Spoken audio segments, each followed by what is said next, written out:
Hey, Katie. We have Nancy's Mysterious Letter. We are on Chapter 14, Elusive Niece. Ned had caught a glimpse of the rock coming in Nancy's direction. Instantly, he pulled her down to the pavement, and the stone sailed over the girl's head. It crashed through one of the fraternity house windows. "Oh!" Nancy exclaimed, looking around quickly to see the person who had thrown the rock. Both she and Ned saw a man running toward the parking lot. They dashed after him. Ned soon outdistanced Nancy, and in a final sprint overtook the fellow, who was rather shabbily dressed. Ned grabbed hold of the assailant's collar and yanked him around. "What's the big idea?" he said angrily. "You could have harmed my friend badly." "But I didn't, so let me go," the stranger retorted. "I'll do nothing of the kind," Ned snapped. "Suppose you give me an explanation, then I'll decide what to do." By this time, Nancy had joined them. She, too, demanded to know why the man had acted the way he had and what his name was. Their captive began to tremble with fright. I really didn't mean no harm, miss," he said. "Please don't make me tell my name. It'll be bad for me." "Why?" Nancy said. "Would you rather tell the police?" "Oh, no, not the police," the man pleaded. "As I said, I didn't hurt you when I threw the stones, so you got no right to hold me. Let me go."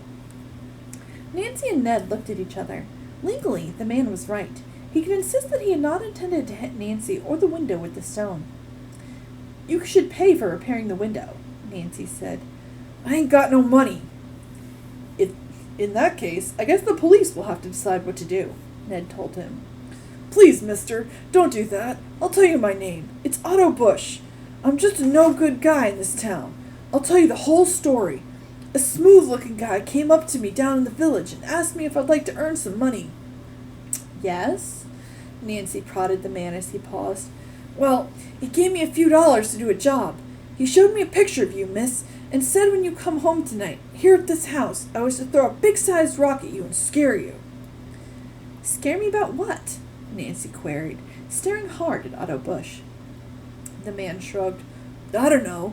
The guy didn't say. I suppose he had something on you."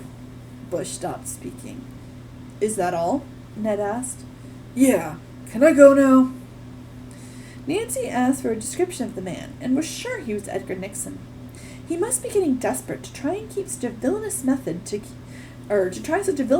to keep her from trying to solve the mystery about him. Perhaps he had found out she had taken the letters for his Lonely Hearts Club to the postal office inspector in River Heights. Ned let go of his hold on Otto Bush. "I advise you not to be doing errands for people you don't know. How much did the man pay you for this job?" $25. "That's a pretty high pay for throwing one stone," Ned remarked. "Suppose you turn over some of it to me to have a new window put in our fraternity house." Otto was reluctant to do this, but seeing the determined look in the husky football player's eyes, he changed his mind and handed over $5. Then, quick as a ferret, he dashed off among the cars. "We may as well let him go," said Nancy. "What a night," Ned remarked. "Nancy, you must be dead tired. Why don't you go to bed and let me pick you up early in the morning to go to the house where Miss Nancy Smith Drew has been living?" When Nancy demurred, he added, "I'll tell you what I'll do. I'll drive past the place myself. If there's a light in the house, I'll ring the bell. If the elusive heiress is home, I'll have her telephone you." "I guess," Nancy mused, "that the man who left the money to his niece had no idea she would be so hard to find." Nancy suddenly realized that she was extremely weary and consented to the arrangement. She waited up for half an hour, but no phone call came, and finally she went to bed. True to his word, Ned was ready by 8:30 the next morning to take her to Mrs. Roderick's guest house on Linden Road. The owner was a pleasant middle-aged woman, and her house looked immaculate. "Miss Drew?" she said when asked about her guest. "She slept here last night, but she's already gone out." The woman smiled. "She's busy buying a trousseau." Trousseau's like a bouquet of flowers, I think, that you wear, but it's a bouquet. Nancy asked quickly, "Is she wearing a wedding ring?" Mrs. Roderick laughed. "No, but after the little trip she just made, Miss Drew returned with a beautiful engagement ring." "When will she be back?" Nancy inquired, trying not to show her mounting excitement. "She didn't say. Miss Drew is carrying a suitcase, and I expect she plans to do a lot of shopping and fill it up." Nancy and Ned exchanged glances. Was it possible the actress would not return? At once Mrs. Roderick asked, "Is something the matter?" "I don't know," Nancy replied. "I've been trying hard to find Miss Drew because I have a very important message for her. I can't reveal everything, but when your Miss Drew returns, tell her another Nancy Drew is here and must speak to her at once.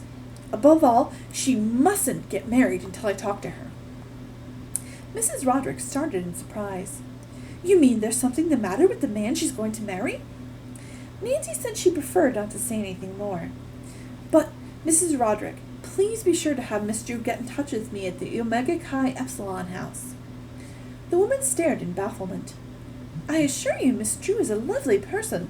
Surely she would not be doing something underhanded." "Oh, I'm not accusing her of doing anything underhanded," Nancy replied, "but she may be doing something too hastily." She and Ned decided to leave before Mrs. Roderick could think of any further questions. Nancy thanked her, asked the woman to give Miss Drew the message, and hurried back to the convertible. As they drove into the campus, Ned headed the car for the gymnasium. "I'm due to report," he said. "I'll see you after the game." Nancy patted his arm and wished him all kinds of good luck.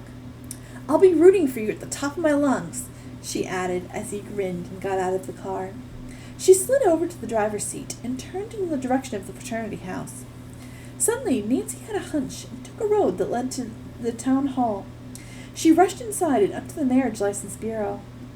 The clerk on duty smiled when she eagerly asked if Nancy Smith Drew had obtained a license recently. "No, guess you'll have to try some other town around here if you want to find her. Is she a friend of yours?" "Sort of," Nancy replied. "Anyway, I must find Miss Drew. If, by any chance, she should come here, tell her another Nancy Drew is at the Omega Chi Epsilon house. Simply must see her before she gets married." The clerk blinked. "Sounds like a mystery thriller," he remarked. Nancy did not comment. After thanking him, she dashed from the building and hurried to her car. On her way once more, Nancy mulled over the case. "I have a strong hunch Miss Drew isn't going back to Mrs. Roderick's, at least not for a while. Just suppose Edgar Nixon has thought out a whole new scheme to escape being caught. Now, what could it be?" Nancy discarded many theories, then one popped into her mind that she felt was worth pursuing. "It's just possible Edgar plans to take his bride to London. Then, as if quite by accident, she'll learn of her inheritance. He'll see to it that she doesn't find out in the United States." She parked the car and entered the fraternity house. Nearly everyone was out, and no one was using the telephone. "I think I'll call up the overseas airline leaving from New York." She got the list of numbers from information and then began calling.